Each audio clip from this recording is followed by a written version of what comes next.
నేను అదే అడిగేది మిమ్మల్ని. So, because you are in this particular field. నాకంతా ఇలా ఉంది అని తెలుసు డెఫినెట్గా గానీ పెరిగింది సార్. పెరిగిందా?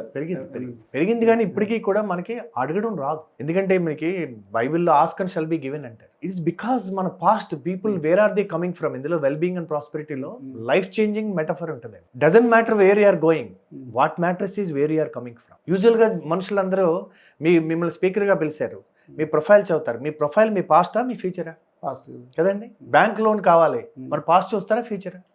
మోస్ట్లీ మన పాస్ట్ ట్రాక్ రికార్డ్ చూస్తారు. పిల్లని ఇవ్వాలన్నా కూడా పాస్ట్ చూస్తారు. సో ఈ పాస్ట్ అన్నది మనిషికి ఎక్కిస్తుంది అనుకోండి. నేను ఇంత చేశాను, ఇప్పుడు నేనే ఉన్నా, 8 బుక్స్ రాశాను, ఇంతమంది స్పీచ్లు ఇచ్చాను, వేరే కమ్ ఫ్రమ్. అప్పుడు నేను ఎవరిని అడుగుతాను? నేను ఎలా వినగలుగుతాను?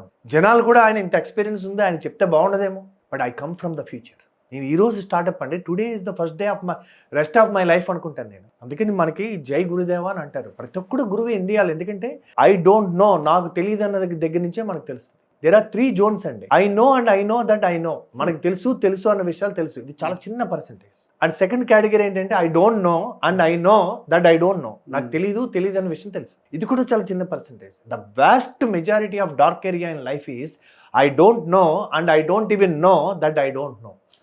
నాకు తెలియదు అన్న విషయం కూడా తెలియదు. నేను పెద్ద దట్ క్వాలిఫికేషన్ అది అడిగితే నేనేమి హార్వర్డ్ పోలేదు, ఎంబీఏలు చదవలేదు ఇట్లా అనుకునేవాడిని. అయితే నేను బుక్స్ చదివి స్పిరిచువల్ ప్రోగ్రామ్ చేసి అలా స్వామి వివేకానంద బుక్ చదువుతున్నప్పుడు ఆయన మాట రాశారండి, యూ క్యారీ మినిమం 7 జన్మాస్ ఆఫ్ నాలెడ్జ్ అన్నాడు. అంటే మన జీన్లో జీనియస్ ఉందండి. ఈవేళ మన తాతలు ముత్తాతలు మనకు లేరు అనుకుంటాం.